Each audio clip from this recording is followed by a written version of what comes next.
What's up guys, Xell here. As you might be able to tell, I'm a little under the weather today, but that said, I need to keep up with my videos, so yeah, we're gonna be talking about something super important today, and that's anime! So here's the thing. Most of you guys know that it is really difficult to keep up with all the anime that comes out. Literally, there are dozens of new anime series each season. That's why I'm gonna give you some of my first impressions of the anime that I've watched so far for the winter 2018 season, and I want to hear what you guys are watching and what you guys think that people should watch. First off, I want to talk about the most hyped anime of the season, and that's called Violet Evergarden. So for you normies out there and other people who don't really pay attention to the weeb news, let me explain to you some of the background about why people are hyping Violet Evergarden so much. So first off, it's being animated by Kyoto Animation, and Kyoto Animation is a legendary animation studio. They've done a lot of classic works over the years, including Lucky Star, K-On!, Kyokai no Kanata, Free, Hibike Sound Euphonium. They've done a number of different works that are highly regarded within the anime community. So just by having their name on this anime is a huge deal. Now, here's the second part, and probably one of the most important parts. Kyoto Animation holds a light novel competition in which people can submit their light novels, and Kyoto Animation will sometimes choose the really highly regarded light novels and actually adapt them into anime. Violet Evergarden was one of those anime. Not only that, it is the only light novel that has ever won the grand prize for the Kyoto Animation Awards. So now you have this amazing visual style that Kyoto Animation brings, and then secondly, you have you know that this is going to be an amazing storytelling experience. So with those two things combined, we can see why Violet Evergarden is getting hyped by so many weebs out there. Unfortunately for me and my fellow Americans, they've decided that they will not release Violet Evergarden until spring of 2018. That said, you can still find it simulcast, you know, somewhere else on the internet, not saying where, but you can find it. I watched the first episode and goddamn, the animation is beautiful. I already knew that it was going to be beautiful based off of the trailers that had come out last year. It's truly in its own tier as far as animation goes for all the rest of the shows this season. It's just, oh god.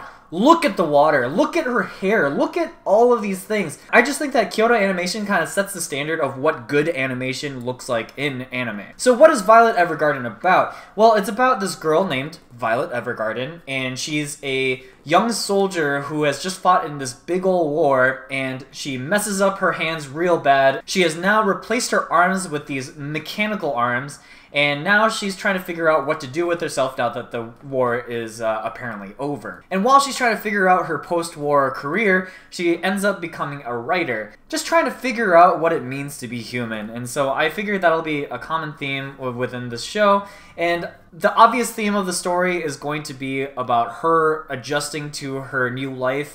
You know, she's very blunt, she doesn't handle human relationships very well, she only does things based off of, like, you know, military orders. So that's going to be the large theme of this story, and this first episode just kind of sets it all up. That said, I'm super excited for what the rest of the series is going to hold.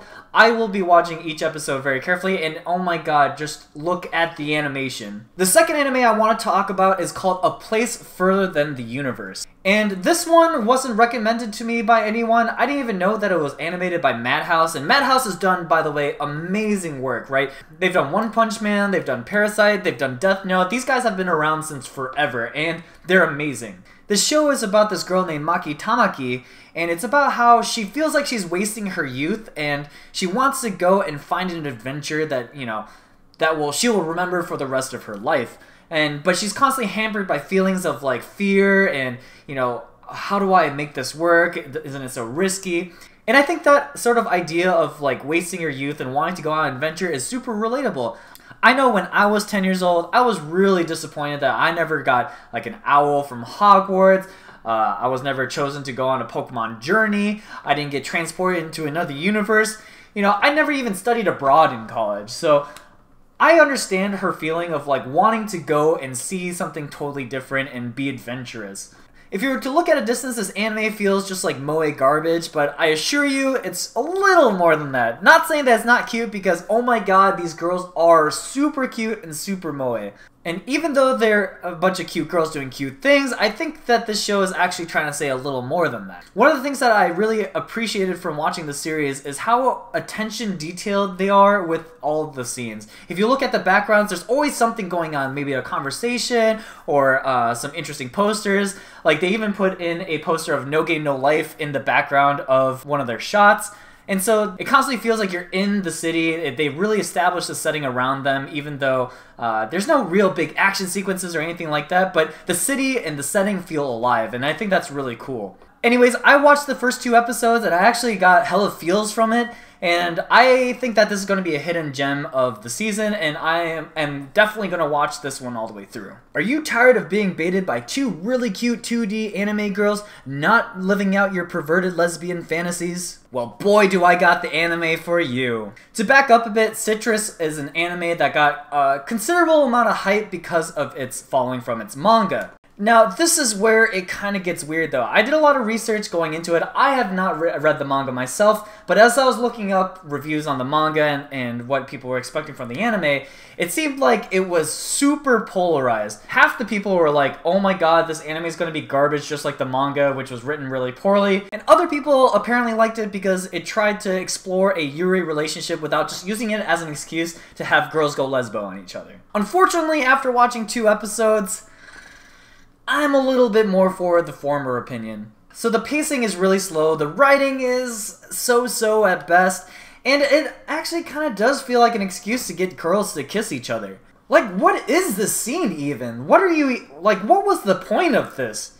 I mean, if that's what you're into, man, go for it. Do whatever you want. It's 2018. I felt like the show was trying to say a little more than whatever this is. It feels like they want to talk about sort of the main character and sort of how confused she is about her sexual orientation and how she's going to come to terms with that. And for the other girl, about how to actually convey the feelings of love without it just being sexual assault.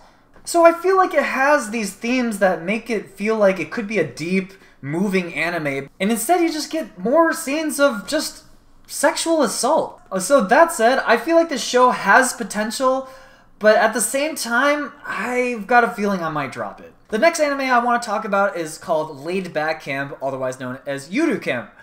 This one is actual moe garbage, okay? Nothing happens in this show. You are literally watching cute girls do cute things, and in this case, the cute thing is camping. I have no idea what to tell you as far as the plot is concerned. With slice of life show, with moe garbage shows like this, there really doesn't need to be a plot. I think the main draw for me with this anime is just how relaxing it is to watch. If you're into drama or fighting scenes, intense action, this is about as far away from that as you can possibly get. Also, it's pretty interesting that the anime tries to teach the viewer more about camping, which I thought was funny. It's almost like a PSA for people who want to learn how to camp. All I'm saying is if they replace Smokey the Bear with a cute 2D anime girl, you have my approval. The next anime is very different from Yuru Camp, and it's called Jun Jie Ito Collection. Now, Jun Jie Ito, the name, is actually the writer of a set of horror manga that came out a while ago. And a lot of people have been hyping this up because the manga is kind of legendary as far as horror, the horror genre is concerned. So Jun Jie Ito is another anime in which the manga has given it a lot of hype. And Jun Jie Ito is actually the name of the guy who created the set of horror manga, and now that they're adapting it into an anime.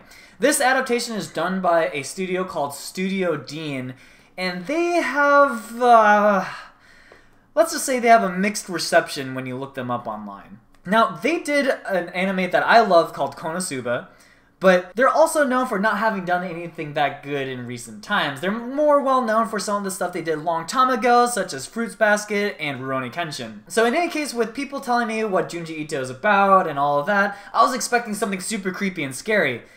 This episode 1 was none of that. Episode 1 was about this kid who, like, curses people, but is, like, kind of an idiot. And so it ends up being an actual comedy rather than an actual horror story. For a while, I wasn't sure if they were just so bad at writing that, you know, the horror elements ended up just being funny, but I actually think they just started this off with a comedy, and I don't understand why they would start it off that way. By the time this video comes out, the second episode will have been out. I haven't seen it yet. I'm hoping that it goes back to the more horror roots of Jun Jie Ito, and I'm also hoping that Studio Dean turns itself around and makes something that's actually worthwhile watching.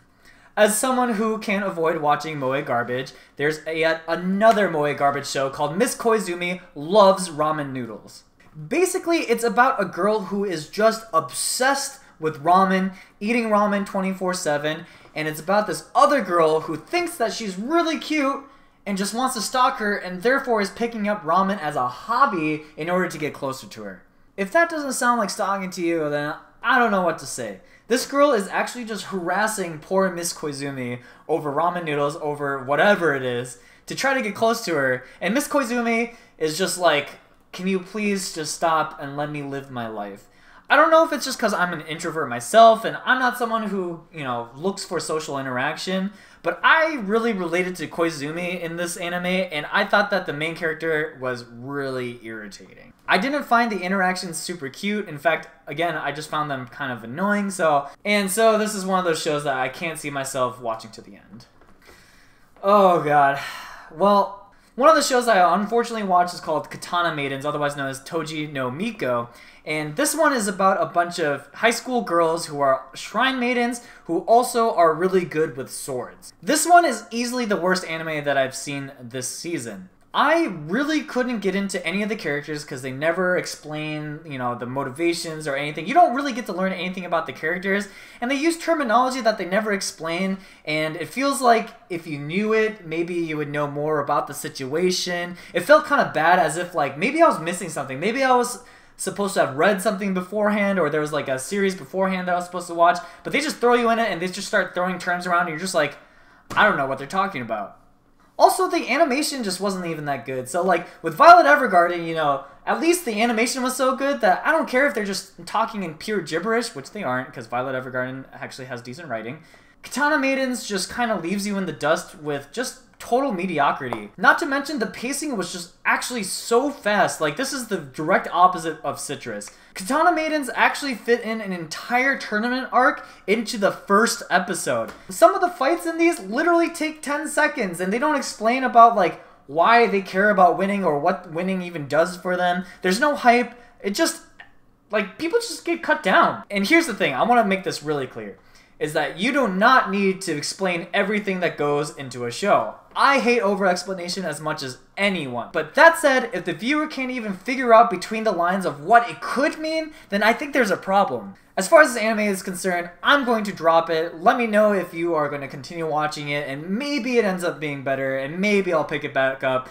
But at this point in time, it's a no.